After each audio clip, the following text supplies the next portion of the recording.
Hey everybody, Jake here, coming to you with another episode of Cool Shit You Can Deduct. And today we have a very amazing man with us. We have Mr. Carl Gould. Carl, how are you today?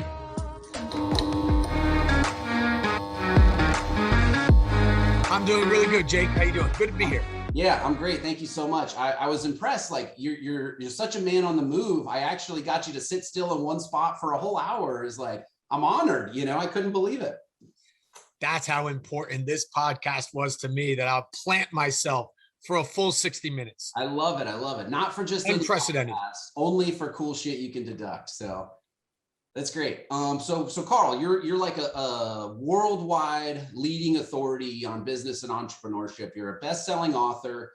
You have this company, 7 Stage Advisors. You personally built 3 like multi-million-dollar businesses before 40, right? Right. Yeah. I got a few years left, so I'm still chasing you on that one. You've been involved in the launch of like thousands of businesses. Your company, so I've been told, has like the farthest reaching business mentoring program like in the world, right?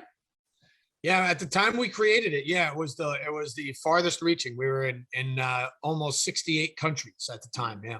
That's incredible. So you've written multiple books, on the subject of business, and co-authored with some really big names and stuff like that. We personally work with you with my company, and so I can't say enough good things about you. I can't thank you enough, for all the help and mentorship. It's meant the world, and it's helped us increase our business, which helps us increase the value of our personal lives, and that's the whole point.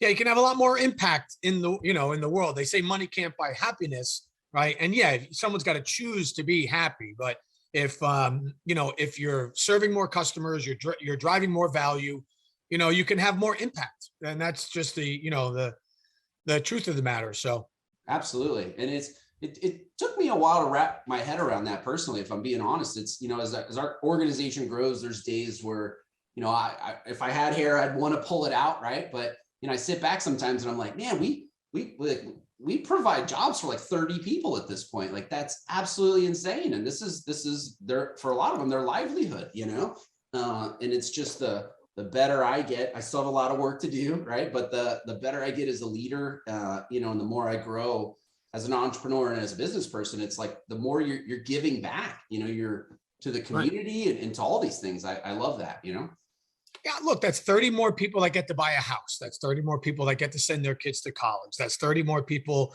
who get to take their family on vacation. And all those social media posts of, hey, look at this, check this out, right? Those are your employees. Those are people that are having those lives because of the risk that you take as an entrepreneur, because of the things that you do to innovate your industry. I mean, there's a lot of good that comes out of somebody stepping up and owning and running a business. Absolutely. And it's crazy when you reverse your thinking, you go into more of like the servant style leadership. It's, how many more people can we help? It's not how much money can I make? It's what if we had 100 employees that all like their job and like coming to work every day? Like, that would be awesome. I'd want to go work there, Right. Exactly. And whenever you can create that environment, that, that's where you can scale your impact as well. Like McDonald's was one restaurant, but now that they're a franchise, they can impact people all over the world.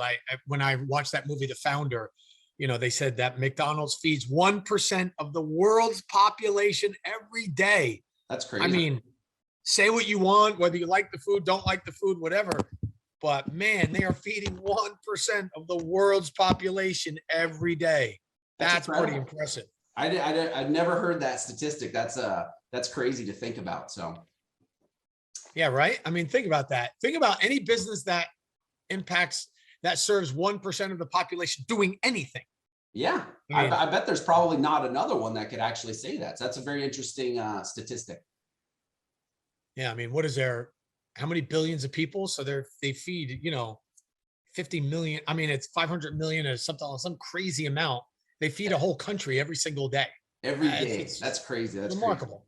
Crazy. So I talk about you in your intro, and obviously you're very very qualified and an authority out there in the business world. I talk about personally working with you and how great it is. I'm actually really impressed too, because for the show, I think you did more homework than any other guest. On top of all of that, you came here with some topics. So what do you want to talk about today, Carl? Well, it's funny, like we talk, entrepreneurship takes so many different angles, and you say to yourself, oh, I want to have impact, I want to make money, I want to be my own boss.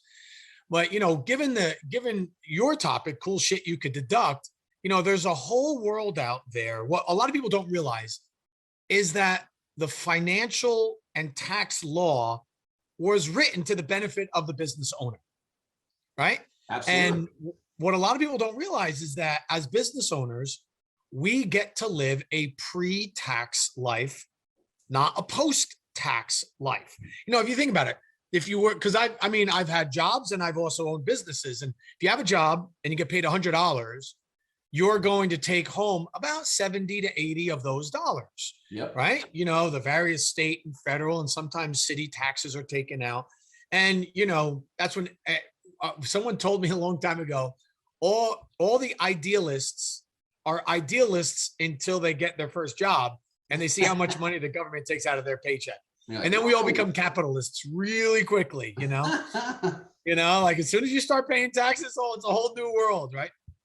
And so how much you pay, is determined by what your status is. And I don't mean like I'm high status, low status. Am I a business owner?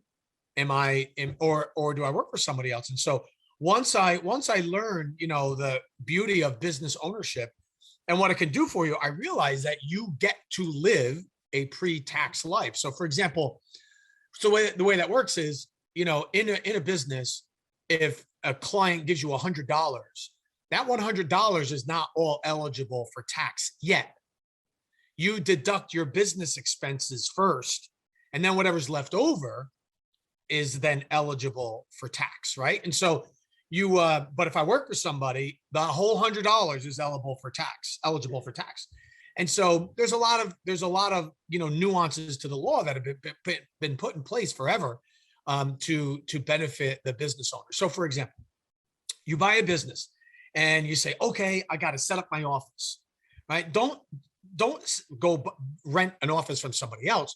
Go buy, either an office condo or a small house and convert it into an office, because that's now a deduction. So $100 from your client comes in, you deduct whatever your office expenses. Let's say it's $10. So now only 90 of that is tax deductible, right?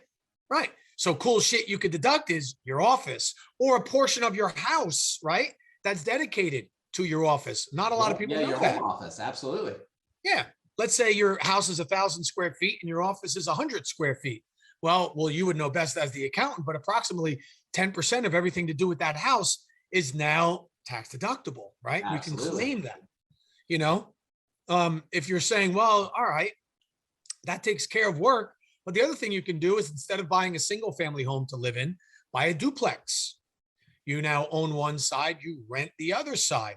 All right. Now you're a property management company living in a property and you get to rent out the other side. So there's those angles that you can play. When you go to buy your car, if you purchase a car that's 6,000 gross vehicle weight, GVW, weight rating, or GVWR, some will say, you can deduct the entire amount of that vehicle in the first year. Even if you buy it on a loan. So don't get a lease. I mean, a lease is good. You could straight deduct that. Right. But if you go out and buy a G-Wagon or an Escalade or a pickup truck or whatever, that's 6,000 pound GVW or more, you can write off the entire thing in 1 year. So you say, all right, well, I don't need a G-Wagon. I don't need an Escalade. But think about it. Let's say you're about to make a profit and you're going to pay the IRS, you're going to pay the government, $50,000. That just about buys the car. You go out and buy the car and you can deduct the whole thing that year. So the money you would have given to Uncle Sam, you now purchased a vehicle for your business. Buying a business asset instead of just paying the money to the IRS, right? Right. Yeah. So, And you think like, well, wait a minute, you're never learning this in school. They're not teaching you this in business school, and you're No, not figuring out how to do this on your own. These are some of the things that you learn either working with somebody like me or someone like you, an accountant who could do that, yeah, And so you say, all right, well, my kids, I have them on an allowance. You what? Right? If you work for somebody, you get $100 that's taxed down to 80, and then you give money to your kid post-tax. But if you own a business, you can pay your kid up to $12,000 a year, look at having that, them, right? And it's tax-free. Love It's it. a direct deduction for your business, and then the kids get the money tax-free, right? And then you can even add to their IRA tax-free as well. So these are all business deductions pre-tax. And so if you and I have the same job and I own a business and you or work for somebody, I'm already 20 to 30% ahead of the game before the conversation even started, Absolutely. So there's a lot of angles here that I'm not, when we talk to our clients about it, especially in the beginning, they're like, really? I didn't know you could do that. Really? I didn't know you could do that. Yeah. Remember, that building you bought, that multifamily home we talked about? Well, after a short period of time, you can do what's called accelerated depreciation and cost segregation, where the IRS allows you to accelerate and take larger depreciation earlier on in the business. So you could really manage yourself where the amount of money that's eligible for tax is as low as possible. I'm not sure everybody realizes that, Absolutely. And I love this topic too. And when you brought this up, I said, man, I could talk about this for hours, but that's actually how I got into the tax business. I don't even know if I've told you this story before, but I was a W-2 employee for years. For all throughout my 20s, for a decade, I worked for a Fortune 50 company, and I was in sales and sales management. And I was as you said, a post-tax person. I made money, then I paid my taxes on it, and I just kind of figured out what to do with the rest. And as I worked there, I always had kind of side hustles, is what I called them then. I was in sales. I like people.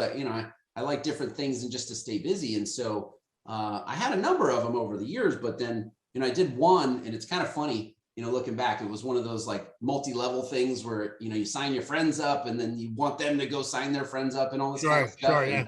I was sinking a small fortune into this thing with trainings and traveling and coffee meetings, and I was really just doing it because it was fun. Never really made a ton of money, but I met a woman through that experience who did my taxes that year. And she's like, all this money you're spending, like those are business expenses. I was like, really? Like, I'm not making any money. She's like, absolutely. Like, are you doing this with an intent for a profit? And I was like, heck yeah, I'm not doing it just for fun, And that's the key word. You don't actually have to make a profit, but you have to at least intent. The intent. You're going out there to try to make a profit. You might not be successful. You might not succeed at it, but you have the intention at least. Absolutely. She's like, do you have an intent to profit? Absolutely. She's like, can you prove all these expenses if we have to? I'm like, yeah, I ran them through my bank account. I got receipts for half the stuff still, And so she did my tax return that year, and I got the biggest refund I had ever gotten. I remember I was out for I won't say a jog. I was probably like walking fast. I don't know if I was actually jogging, and she texted me the number of what it was. And I like dropped my phone on the ground because it was just, 5 times bigger than I'd ever gotten before. And, I started asking her about like, how does that work? Explain this to me, explain that to me. And so, this was probably over 10 years ago now. But that was literally the triggering moment where I just knew. I was like, I got to learn about this. Like, this is crazy, and everything is kind of spawned from there. So very interesting journey of just learning how this stuff works. It totally changes your whole perspective on everything, Yeah. And it's, since we're not taught this in school, it's like every time you learn something new, it's like a revelation, like you invented fire or the wheel. You're like, what? Yeah. Really? And some of these laws have been on the books forever. So I always, it's always curious to me when I hear an entrepreneur who's trying to game the system or trying to get around the system. I'm like, dude, the system was set up to your benefit. It was written for you. Yeah. And so, I think there's just a lot of misinformation at times where people don't realize that, you know what, the system's actually really good. Now, there's times when it could be better. Yeah, the estate tax could be different, the capital gains tax could be better, and corporate income tax. Yeah, we can argue over that. Could this be a little bit better? Could that be a Could little be bit better? different. Yeah. Yeah. But by and large, they're written, these are written to the benefit, because in America, at least, the government wants to encourage us to take risk, be innovative, start a business, and go out and try to make it on our own, and so, yeah, the laws are awesome from that standpoint. The laws are written for business owners, and we have this conversation with clients. I don't want to say all the time, but it's when somebody has a W-2 job and they're making $300,000-$400,000 a year, like, they're getting murdered on income taxes. It's like, it's amazing. You got a job, you're making $500K per year working for somebody. That's amazing. But you're paying $175,000 of that in taxes. Like, that's absolutely crazy to me. That doesn't even make any sense. So our advice to them is always, you need to start a business. You need to start something where you can take deductions on the side and offset some of these taxes that you're paying. Yeah, it's crazy. So I think the statistic I read was Upwork did a survey and asked people how many people have done a side project or hustle over the last few years while the pandemic was going on. And there were 2 million people who claimed or said they did a side hustle project. So that's awesome. I'd like to see that number being even higher. And I think it's something like 56 million people in the US do a side hustle of some sort. Wow. And that's cool. Yeah. Right. But if you think about it, if you do work for somebody and you get paid that $100, but then you leave and you create a consulting company or whatever, and go back to that client and say, listen, you can pay me the same $100, but don't worry about the medical benefits. I got that covered. No, I got my insurance. I have all that stuff. Just pay me the $100. You will, even after paying your own medical, even after paying your own insurance, you'll still take home more, because all of that stuff is tax deductible. Mm-hmm. Rather than saying, well, I want to get a job because they give me benefits. Well, a lot of times you accept a lower salary rate because the benefits are so good. Well, why not go into your own business and charge more and have great benefits and have the lifestyle you want? There you go. Totally different. And then incorporate more of your personal stuff into the expenses too, like the home office, possibly your vehicle, cell phone, all sorts of other things, right? Yeah. And I think, correct me if I'm wrong, but even if you're in a job and somebody doesn't, if your employer doesn't provide those things that are necessary for your job, can't you claim them as an expense anyway? You used to be able to. So those were called unreimbursed employer expenses. But that went away with the Tax Cuts and Jobs Act of 2018, actually. So it used to be as a W-2. Some of the clients I was telling you about, these high W-2 earners, a lot of them had thousands of miles every year from driving to meet clients and stuff, and used to be able to write that stuff off. But that actually went away in 2018. So. Oh, got it. Okay. Cause you got the break in the other regard. So, so it's funny because I'll, with sitting down with clients, it'll typically be September-ish, October-ish. And we'll say, all right, how is the year turning out? Are you looking to make, do we have profit here? Are we break even? Do we have a loss and all that? Because if we do have a profit, or it looks like we're going to have it, we'll start to estimate what would our tax bill look like this year. And if we're going to pay an excessive amount, or we're going to pay more than we think we should or we need to, what moves can we make? Did we just make a hire and somebody needs a car or truck or a van to be on the road? Okay. Do we need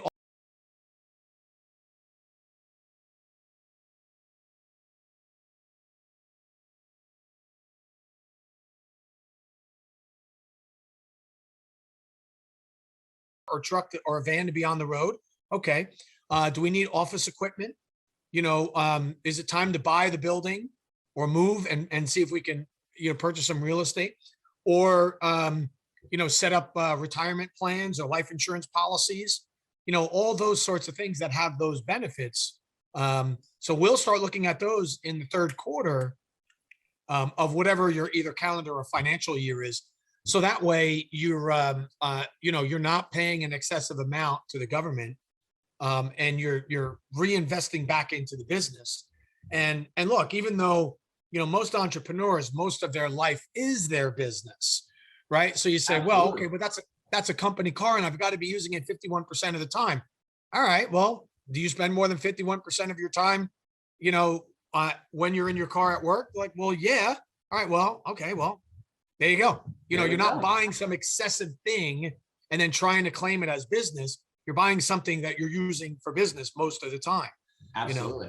I love it. I absolutely love this stuff. So is this, so with your company, you're coaching your clients, you're teaching them things about taxes, which I think is great, but you're also helping them help build the businesses, right? Right on. So we're looking for areas of in their business where they have opportunity in the market that they're not taking advantage of. So, for example, one of the things that we'll work on very early on with our clients is their pricing strategy. Are they, so for all you listening out there, answer this question, and think of a number as your answer. If you were to go out and raise your prices right now, 1%, just 1%, set aside the contracts you already have where the pricing's already fixed, but you were to just go out and raise, if you charge $100, you now charge 101.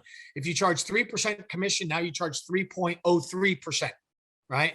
If you were to increase your prices, what percentage of your clientele would leave you? Right? And if you're thinking about that and your answer is, well, none, I don't think anyone would even matter. They wouldn't even notice, right? What's that? They wouldn't even notice, right? They wouldn't even notice. Right. So if your answer is none, or if I went up to 2%, still none, 3%, still none, then one, I would encourage you to raise your prices by 1% if nobody would leave you, because and if that's the answer, then that's the signal from your clientele that they love you for something other than just the utility of your product or service. So in other words, they love your professionalism, or they love that you're local, or they love that you're national, or they love that you answer the phone and you're a family-run business or a faith-based organization, or that you support a charity or whatever, or you're green, or you give money, or you plant trees in the Amazon somewhere, whatever it is you do. But they love you for something other than just the utility of your product and service. And they're telling you that they would pay you more for that product and service. So if they're willing to pay more, charge them more. That's great. So that's one of the first things you look at, is that, right? Yeah. We'll do that. And then we'll look at how can we duplicate results? So what is it you're doing that's working? And you'll say, well, that one time we went to that trade show, and remember we had the, I did this one thing and we made a ton of money, but I haven't done it since, Yeah. Oh yeah, we should do that again. Like, no, we should do that every day. We should do that every time. That's a great idea, Carl. I mean, right. I love this kind of stuff. So it's like that outside perspective, right? So would you say, when you start dealing with clients, it's like they have this tunnel vision almost, right? Kind of like blinders, to where they're in it every day, so they can't see from this outside perspective, just simple things like that, right? Yeah, we'll say to them that, you're inside the jar, so you can't read the label. Whereas, we are outside the jar, so we can see what's going on with you. Just like a football coach from the sideline, they can see the whole play. They can see everything that went well, didn't go well. So when team goes back into the huddle, they're like, they're saying into their microphone, all right, let's run this next play. We just saw a vulnerability, or let's not run that last play. That didn't work out. And so you always hear about adjustments. They're constantly making adjustments because they can see the whole playing field. And you, as the player on the field, you can't always see that. And so that's where a coach or a mentor can come in handy. Is, one, they've done it themselves in most cases, so they can tell you what the road ahead looks like. But also, they can see you on the playing field and say, hey, wait a minute, here's a few things I'm seeing that you might not. I love that. And so one of my, I don't know if it's a quote from you or what you would call it exactly, but, I was reading through your website, there's all these, accolades and TV shows and books like, man, this guy's a big deal, and then at the bottom or somewhere it says, I built 3 multi-million-dollar businesses by the time I was 40, and I can help you do the same. It is so simple, it's like, I like that, Right. Yeah, I've been there. I was blessed at an early age. I mean, I got into entrepreneurship very much by accident, literally. And so I had my first business at age 18. So, I just got started early. So by 40, I thought, like, wow, I've been in this for a while. I mean, my first business started in 1985. Like when I think about that now, that's 37 years. Ooh, I spent more of my life as an entrepreneur than I have not, than I've done anything else in my life, and so yeah, you pick up a few things along the way, and not only can I share my experience, but I notice what's worked for thousands and thousands of companies. And when I first got started in coaching, I had a construction company, and I was doing coaching for NLP and DISC and Tony Robbins and Ken Blanchard's situational leadership and Franklin Covey's systems. And so I used to say to them, they're like, oh, would you like to coach, some of our students or some of our clients? And I would say, yeah, but I'd like them to be your international students. And they would say, oh, like, do you have an interest in international business? I said, no, not at all, actually. But I have a full-time job, like in a business on the East Coast. So I can't take flights when it's daytime over there. Right. So one time I had an office very early on, and so I was there at I used to go to the office at 3 a.m. because it was 9 a.m. in Europe, and that's when I would be coaching. So my landlord calls me a couple weeks later and says, hey, a few people have noticed your car in the parking lot. You're not really allowed to be sleeping over at the office. And I said, nah, Bob, I'm not. And he's like, I explained, I'm like, well, I do coaching.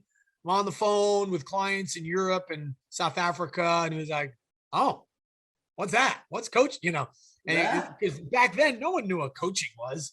And like, I don't know that he fully believed me, but he's like, all right. He's like, this guy's crazy. I know he's sleeping there, but I'll leave him alone because he's got. Yeah, I'll leave him alone. He doesn't meet. He's not snoring too loud. He's not making too much noise. He must have thought, we'll let him go. Oh, that's what we call it these days. Coaching, huh? Okay. Yeah. Yeah. I'll buy that. I think not, but anyway, it was pretty funny. So yeah, I mean, over the years though, like with the variety, one of the things that I've learned is that there's the what we call the core operations, which is the technical side of the business, what your clients think they're buying from you. So if you're a dentist, it's the dental work. If you're an accountant, it's the accounting work, or, you're an auto mechanic, it's like changing the brakes, right? But then there's the non-core operations, and the non-core operations are marketing and sales and HR and accounting and all the administration, all that stuff. The technical side changes all the time. Things evolve, but the back of the house, the management and the support operations of the business, they remain very similar. And that's the scalable side of the business.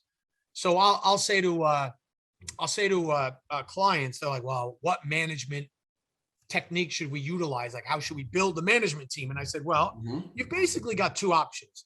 You have the CEO option and you have the LeBron James option. And they're like, well, what's the LeBron James option? I said, well, LeBron James is one of the best basketball players, right? You can't scale him. There's one LeBron, that's it. And so you can't put 5 LeBrons on the court. So your best bet is let LeBron do whatever LeBron does. And then you surround him with good support players as best as you can find, good front office, best you can find. But your job is to give the ball to LeBron and get the hell out of the way. That's it. That's what you do. Or Michael Jordan or Wayne Gretzky or, whoever your guy. Tom Brady, if you're in Tampa, Yeah, exactly. Tom Brady, if you're, Ronaldo, whomever, right? Serena Williams, you got it. Or the CEO model, where what you do is we hire a really strong manager, and that manager builds the team around them and the processes and systems to be as repeatable as possible. One's not better than the other. They're just different, right? And here's the thing. Well, most entrepreneurs will say, oh, I like that CEO model. I like the CEO model. I don't have any ego around the job I do or the things that I'm doing. I don't need to feel important, all those sorts of things. Exactly. But that's BS.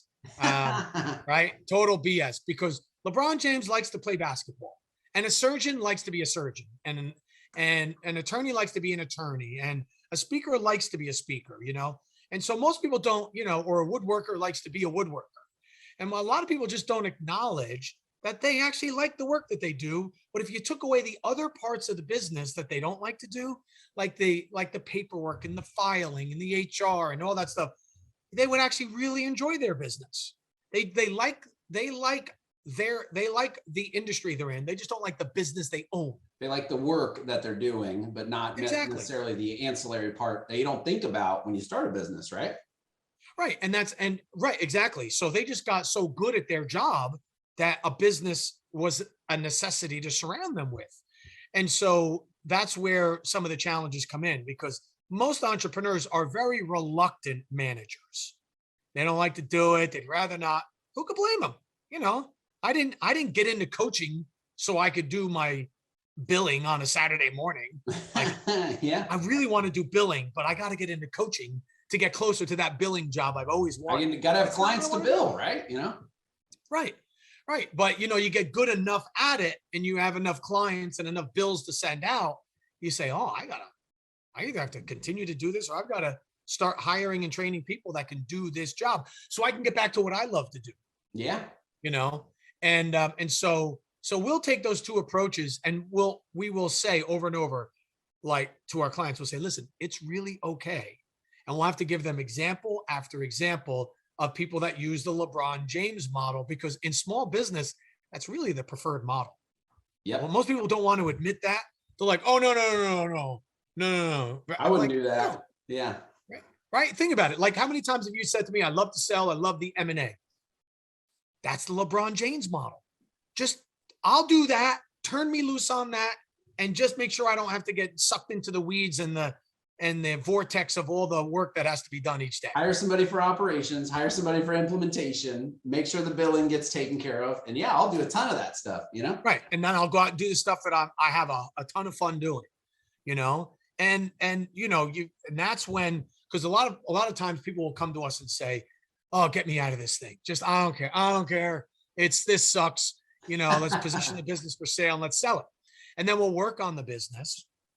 And then after a while, they're like, wow, it's not that bad, It's not as bad as I thought it would be. This might work out, Right.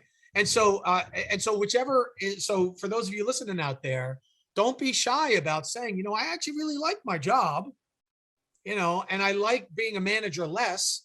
So let me find the support function around me, so it frees me up to do the parts that I like, because there's actually very, very few pure entrepreneurs out there. Here's how you could tell a pure entrepreneur. They never have anything in their hands. The less you carry, the more important you are.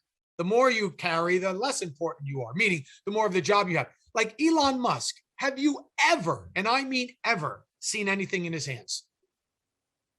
He's never got a briefcase or anything like that. Right. Martha Stewart, Oprah Winfrey, Richard Branson, Bill Gates, right? You've never seen them carrying around something. A big box of paperwork, like, man, I got to get home and send out all these bills, right. Yeah. When was the last time you saw Oprah running with a laptop under her arm? No chance. No chance. Right? Because they are, now Oprah is probably the closest thing to the LeBron James model, maybe Martha Stewart, because they do their shows, but for the rest of them, like, I've heard Bill Gates does coding. Have you ever seen it? I've never seen it. I've never even seen a post like, hey, this is me Sunday morning. I love doing this. Like, selfie we've heard it. Computer. Exactly. There's no selfie catching Elon Musk doing engineering. No chance. So So so that's okay. If you want to go the CEO route, understand you're giving up your job. You're not doing your job again. Rarely, if ever. And that's okay if you're, as long as you're cool with that. If you like the job, then you go to the LeBron James model and you say, all right, I want to keep playing. So, give me the ball, get out of the way, and make sure you guys have all the other stuff covered so I can do the parts of the business I love. That's where most of small to mid-market companies are. That's interesting you say that, and I'm experiencing that with our own company growing. It started just me, however many years ago, and sort of doing everything because it's on a smaller scale. You can handle it. Then it gets to a point where you're right, you have to hire people to do stuff. And we're close to 30 employees at this point. It's like I couldn't do all this stuff myself if I wanted to. Like I physically couldn't keep up and actually do it all. So you have to evolve and figure out where you fit in to that. And it's interesting you say that. I was actually having a conversation with my wife this morning, and she's like, the business is your baby. And I'm like, it's not a baby anymore. Like it's an adult. Yeah, right. Like it is old. It drives. It like goes out and stays with its friends on the weekends. It's not a baby, So you can't treat it as such. It's like it's very interesting stuff. And as it continues to grow and evolve, there'll be more of that too. Yeah, you're an empty nester with the business. I'm kind of, it's all grown up. All the stuff I complained about, now I miss them, on the, that's hilarious. But not that much. Yeah, I'll get over it, but that's because when they come home for the weekend, you're like, oh, you're right. I don't miss you quite as much. The oxytocin has worn off. Back in the driver's seat, and I realize how much work this is. That's funny. Yeah, no doubt. So yeah, it is interesting because there's a lot that's misunderstood, and the holy grail when all the books we've read is, I really loved Tim Ferriss's book, The 4-Hour Work Week. Oh yeah, I've read that. Right, and a lot of people misunderstand. I think I started. I don't think I finished it, but I have that book somewhere. Yeah, it's a great book because most people read the book and like, oh wow, he's got a 4-hour work week. I'm like, he's the first one to say it in the beginning of the book that he works 12 to 16 hours a day. He just doesn't consider it work because he loves it, and with his nutrition businesses and his various companies, that dude works as much as anyone you've ever met.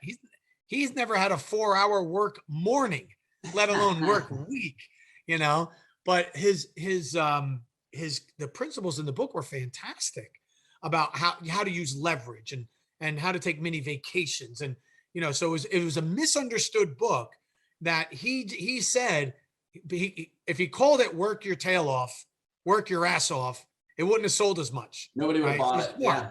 He gets out of position stuff. But basically that's what he was saying. Look, work your ass off at the things you love, leverage as much as you can, enjoy things while they're happening, right? It was actually, if you looked at the actual substance of the book, it was much closer to what a true entrepreneurial lifestyle is like. Yeah. As opposed to this myth that, you're going to set it and forget it. Every video goes viral, and this puppy's going to run itself and I'm going to go to the beach all day, It's just not true. That's the problem. So yeah, it's really wild. It's but all in all, if you're an entrepreneur in the United States, at least, you're 1 in 15 people, right? Most entrepreneurs own a couple of companies. So the statistic isn't exact, but there's about 30 million companies for 330 million people. Wow. Right. So 1 in 15 thereabouts is a business owner. So, which means in order to find another business owner, you have to walk into a room of 30 people before you would likely meet another business owner. Right. Now, only 4% of businesses ever make it to $1 million or more. Wow. And that's a pretty significant line because above $1 million, that business is pretty sustainable. You've got a lot going in your direction. Now, here's what that means. So you want a 4%. That means you are 1 in 600 people if you own a business that does $1 million or more, which also means you have to walk into a room of 1,200 people before you meet a peer. Wow. Right? Only 0.4% of businesses ever make it to 10 million or more. So, you're down now where It's just a few 100,000 businesses in the United States that ever get to $10 million or more, which means you've got to walk into a room of 12,000 people before you meet a peer, so the point of saying all that is, if you're a business owner, you don't have much choice in the matter. You're unemployable. You don't like working in a structure, so here you are, you're in this crazy place where you say, well, all right, I'm unemployable. I'm going to have a business, but can I put in enough structure, enough systems, articulate my vision just enough and my mission just enough to get enough people involved that will help me and partner with me on my mission, right? Yeah. It's really all it takes. Like, I love these people that come out and say, you can't get good help anymore. Like, what are you talking about? You don't need the whole millennial generation. You need 5 people who give a shit. That's it. What are you talking about? Yeah. You can't get, what do you have a national search for 10,000 people? Like, I need 1,000 millennials to get out of here. Their lifestyle and come work here. Exactly not a chance, right? Because that's not the reality. We get hung up on that on the news, but reality is if you're 1 in 15, if you're that 1 in 15 people, depending on how big of a business you want, all you got to do is you have to hold it together just enough to get 5 to 10 to 20 to 30, whatever your number is, people who care enough about what you're trying to accomplish that'll hang with you long enough to do it, And so you don't have to over systematize your business. You do just enough to keep it going. You don't have to over, rules and process and govern your company. You do what's right for that company.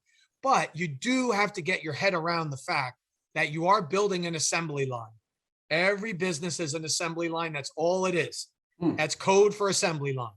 I don't care what you do. Well, wait a minute. Every case I try as an attorney is different. I know, but what do? You start off, you ask questions, you have a discovery process, you do depositions, you go to arbitration, you go to court, right? You win, you lose, you pay. Everyone pays. It's the same thing. So can we create that framework? Same thing in everything you're doing. So as a business owner, you have to embrace systems and processes. Otherwise, you will live in the world of LeBron James forever. And you might say, well, that's good. He likes playing basketball. Yeah. How many 80-year-old professional basketball players do you know? Yeah, none. They play for a period of time, and then there comes a point where they don't want to play anymore, right? And if they can't retire, when they retire, if they don't have the money, they have to come out. It's a hard life for them. But while you have the energy and the faculties to do it, you got to hold it together enough, to surround yourself with the people and systems who believe in what you do. So when the time comes and you want to leave, you can. I love it. Yeah, absolutely. I love it. This is amazing stuff. I could talk about this for hours with you. But we are running short on time here, so we're going to wrap things up. Carl, I can't thank you enough. I can't say enough good stuff about you myself. How do people get a hold of you? So if somebody wants a consultation or they're interested in your services, where should we send them? Sure. Yeah, thanks. So go to carl@carlgould.com. That's my email address, but carlgould.com is the way you can email me. Go to the website. My personal website is Carl360. So CARL360.com, and hit me up there. I'm pretty easy to find online, and hope our paths cross soon. Absolutely. We'll have those links available there too. So you can just click there and that'll take you so you can get direct contact with Carl and his team. And then you got a bunch of books too, right, Carl? I mean, I would say, should we just pick one? We always give away 10 books to our listeners. So if you go to our website, which is coolshitYouCanDeduct.com, the link is below. We'll give you a copy of Carl's book, but let him pick which one. You got so many that I don't even know, which one would be good for him. So, a good starting point is the 7 stages of business success. Okay. That's the format that I use to train coaches and show people how to manage and grow their business. That's a good first step. And, wink, wink. You want a second book? You just hit me up and you'll get a second book. Perfect. So we're going to buy 10 copies of 7 stages of business success. Yep. Perfect. And we'll make those books available to you. Yeah, perfect. So we'll give those away to our listeners, and we'll wrap this thing up. So Carl, once again, thank you so much. Like I said, can't thank you enough. Can't say enough good things about you. This has been another episode of Cool Shit You Can Deduct. We will talk to you guys soon. Hey everybody, if you enjoyed this show as much as we did, go ahead and like and comment below, ring that bell, and put in those comments. Tell us what your favorite part of today's show was. Can't thank you enough. We appreciate you being part of our group here. So thank you so much.